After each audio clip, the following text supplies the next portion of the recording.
Hello friends, मैं प्रशांत आप सबका आपके चहीते सेक्स एक सुखी जीवन का मंत्र डॉक्टर विजय दहीफले के साथ इस खास कार्यक्रम में तहे दिल से स्वागत करता हूं। दोस्तों, हमें जब भी कोई मेडिकल इमरजेंसी आती है या फिर स्वास्थ्य से जुड़ी कोई भी परेशानी सताती है, तब हम क्या करते हैं? सबसे पहले हम वो सारी चीजें हमारे फ्रेंड्स या फैमिली के साथ शेयर करते हैं। पर दोस्तों, जब भी हमें कोई सेक्स से जुड़ी परेशानी सताती है, तब हम ऐसा नहीं कर पाते, क्योंकि इस बारे में बात करने में हम अक्सर झिझकते हैं, हमें शर्म आती है।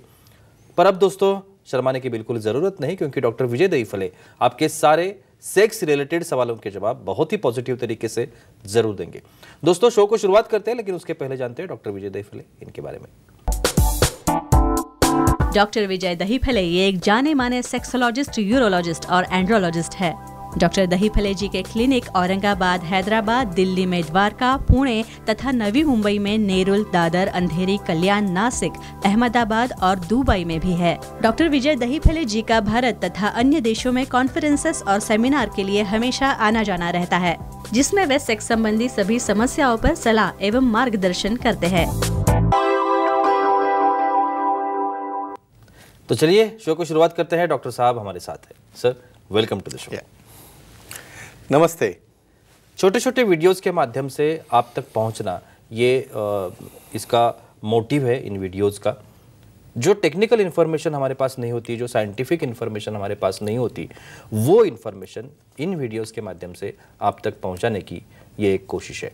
आज का जो टॉपिक हमने लिया है, सेक्सुअल डिस्फंक्शन और लिंग के विभिन्न आकार। इसके पहले भी हमने इसके ऊपर वीडियोस किए, लेकिन लिंग के विभिन्न आकार इतने हैं कि आप ये सब की जो जानकारी है, छोटी छोटे जानकारी है, लेकिन ये बहुत ही इम्पोर्टेंट है। तो चलिए शुरू करते हैं। सर, जैसे मैंने अभी बताया कि छोटे छोटे टॉपिक्स है, छोटी छोटी इन्फॉर्मेशन है, लेकिन बहुत इंपॉर्टेंट है निजी जीवन के लिए। आज का जो टॉपिक हमने लिया है, लिंग के विभिन्न आकार, उसके बारे में पहला जो आकार है कर्व्ड अपवर्ड पेनिसिस, इसे कहते हैं। तो पहले ये बताया कि ये कर्व्ड अपवर्ड पेनिसिस क्या होते हैं? डेफिनेटली जी प्रशांत जी, हमारी सीरीज चल रही है सेक्स एजुकेशन, सेक्सुअल अवेयरनेस और सेक्सुअल सेफ्टी। इसके अंतर्गत हम पूरी साइंटिफिक इंफॉर्मेशन ले रहे हैं। मेल सेक्सुअल डिस्फंक्शन क्या है, फीमेल सेक्सुअल डिस्फंक्शन क्या है, ब्रेस्ट के विभिन्न आकार क्या है, और आज देख रहे हैं लिंग के, पेनिस के विभिन्न आकार क्या रहते हैं। यहाँ पे एक दायरा देना चाहता हूँ। Time, place, person, condition, culture, safety, consulting, अपना ओन और नॉन पार्टनर, नॉन इन्फेक्टेड, इसके साथ ही आजमाना है। भाई, ये लिंग के आकार कौन से बेस पे तैयार हुए हैं? एक तो विभिन्न आकार है, लेंथ है, साइज है, शेप है, और दूसरा उसके कर्वेचर्स। तो कर्वेचर अपवर्ड्स, करेक्ट? तो अपवर्ड कर्वेचर मतलब क्या रहता है? ये देखो, पैदाइशी कभी भी लिंग ऐसा एकदम स्ट्रेट लाइन में आगे जाके सेंटर में ऐसा कभी नहीं होता है। थोड़ा सा डेविएशन होगा, अलग अलग डेविएशन है। कर्ड अपवर्ड्स मीन्स यहाँ पे तुम देखोगे डॉर्सल यानी ऊपर वाला भाग ये कर्वेचर रहता है, और वहाँ पे नीचे वाले साइड में वहाँ पे उसको बेंड दिखाई देता है। ऐसे केसेस को भी हम नॉर्मल कहते हैं, लेकिन कब तक नॉर्मल कहते हैं? जब तक आपको कोई ट्रबल नहीं कर रहा है। तो जब ट्रबल करेगा, एक और कितना एक्सेप्टेबल है, कितना नॉर्मल है, देखेंगे। और सर, लिंग का आकार और सेक्स पोजीशन, इसमें कनेक्टिविटी है डेफिनेटली। तो ये जो कर्व्ड अपवर्ड पेनिसिस है, इसके लिए कौन सी सेक्स पोजीशन ज्यादा बेनिफिशियल रहेगी? डेफिनेटली जी। अभी यहाँ पे पोजीशन का इससे क्या संबंध है? देखो, हमें माइल्ड कर्वेचर होगा तो वो कर्वेचर से सामने वाले पार्टनर को किसी भी प्रकार से पेन या किसी भी प्रकार से उनको जो प्लेजेंट लगना चाहिए उसकी एक्टिविटी, वो होना बहुत ज़रूरी है। अभी ऐसे केसेस में जब वो एक्ट कर रहे हैं तो टिप ऑफ पेनिस हमेशा डाउनवर्ड डायरेक्शन में जाता है। और यहाँ पे होता क्या है, जी पॉइंट तो हमारा रहेगा ऊपर, इसके ऊपर हम आने वाले हैं बाद में। लेकिन ऐसे केसेस में मिशनरी पोजीशन लैटरल एस्पेक्ट में जब करोगे तो वो कर्व आपके जी पॉइंट की तरफ जाएगा, और मिशनरी पोजीशन लैटरल एस्पेक्ट में ये काम में आती है ऐसे कर्व्ड अपवर्ड पेनिसेस में, जो पार्टनर को एंजॉयमेंट भी देगा, ऑर्गेज्म भी देगा और हैप्पीनेस भी देगा। बिल्कुल सर, हमारे कुछ ऑडियंस भी हमारे साथ है। लेते हैं। समीर जी है, चर्चगेट मुंबई से, उनका सवाल है। समीर जी, पूछिए, क्या सवाल है आपका? Hello sir. बोलिए। बोलो।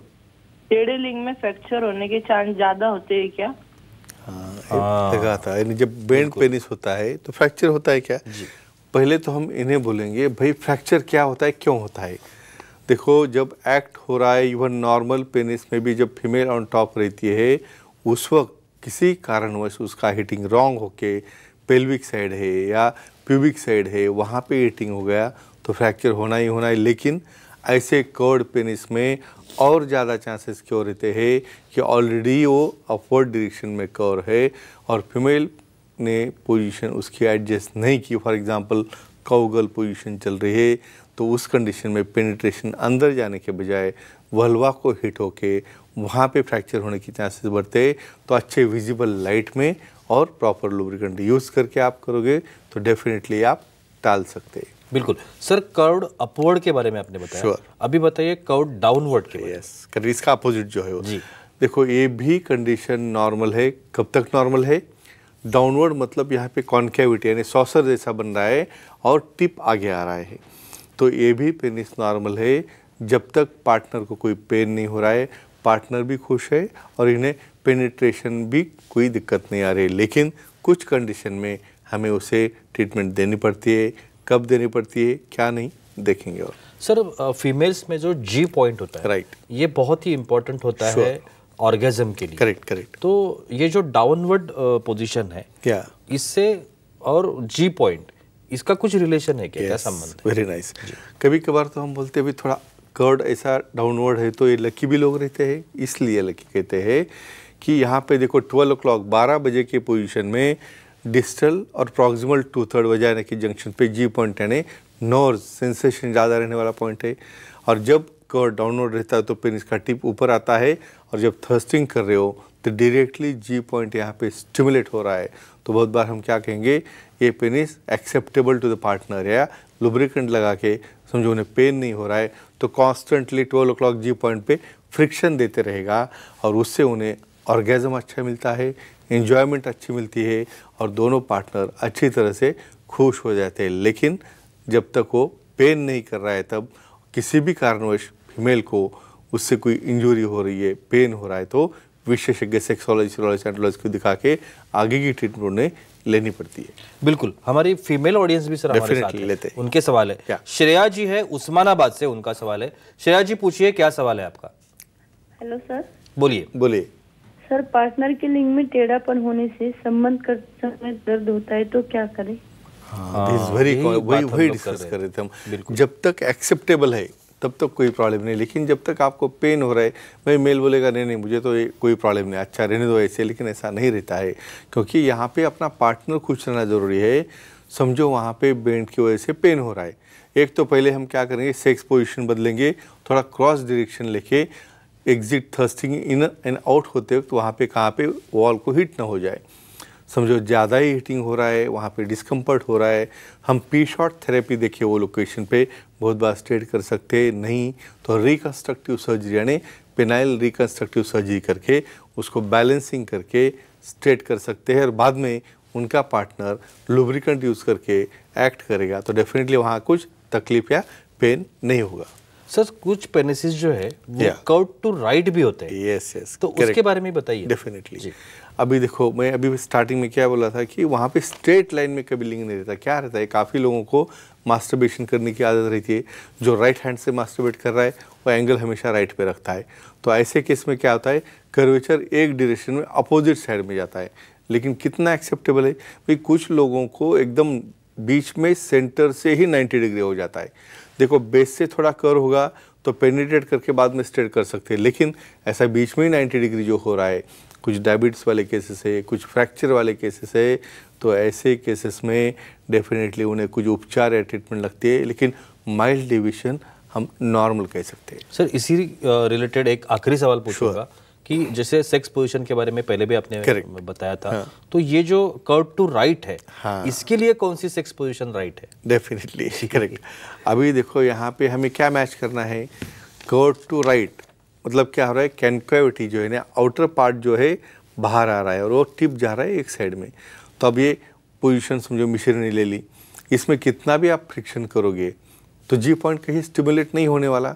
तो ऐसे केसेस में लैटरल पोजीशन में क्या होता है, वो कर्व्ड पेनिस बराबर वहाँ पे जी पॉइंट पे जाके डेफिनेटली हिट करेगा, यानी स्पूनिंग पोजीशन में ये काफ़ी ईजी आता है, बहुत बार डॉगी स्टाइल में भी ईजी आता है। तो फ्रेंड्स एक ही कहूँगा, माइल्ड डिविएशन हो, फ्रेंड्स को एक्सेप्टेबल हो, पार्टनर को एक्सेप्टेबल हो तो कोई दिक्कत नहीं। लेकिन किसी भी प्रकार का पेन हो रहा है मेल या फीमेल पार्टनर को और उसको फ्रैक्चर से बचने के लिए ये साइंटिफिक इन्फॉर्मेशन लो और अपना निजी जीवन एंजॉय करो। बिल्कुल, बहुत ही अच्छी जानकारी थी, लेकिन वक्त की पाबंदी है सर, चलेगा, यहाँ पे रुकना पड़ेगा।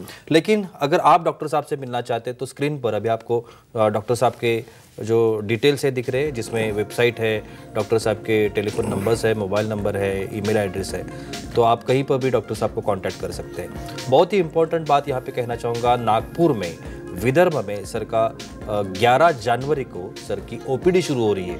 गेटवेल हॉस्पिटल करके है धंतोली नागपुर में, वहाँ पे डॉक्टर साहब की ओपीडी शुरू होगी। तो विदर्भ नागपुर के जो लोग हैं उनके लिए बहुत ही आसान होगा डॉक्टर साहब से मिलना। दूसरी बात, खारघर नवी मुंबई में जो यहाँ के एरिया के लोग हैं, नवी मुंबई, वाशी, पनवेल एरिया के जो लोग हैं, रायगढ़ ज़िले के जो लोग हैं, वो आप खारघर के मेडिकवर हॉस्पिटल में डॉक्टर साहब से मिल सकते हैं। वहाँ पे उनकी ओपीडी शुरू हो गई है। www.andrologistvijaydahipale.com नाम की वेबसाइट अभी आप स्क्रीन पर देख रहे हो, इस पर जाकर आप डॉक्टर साहब की बाकायदा अपॉइंटमेंट ले सकते हैं। महाराष्ट्र में जितने भी डॉक्टर साहब के सेंटर्स है वहाँ पे जाके आप डॉक्टर साहब से मिल सकते हैं और बहुत ही पॉजिटिव तरीके से अपने हर एक समस्या का समाधान भी पा सकते हैं।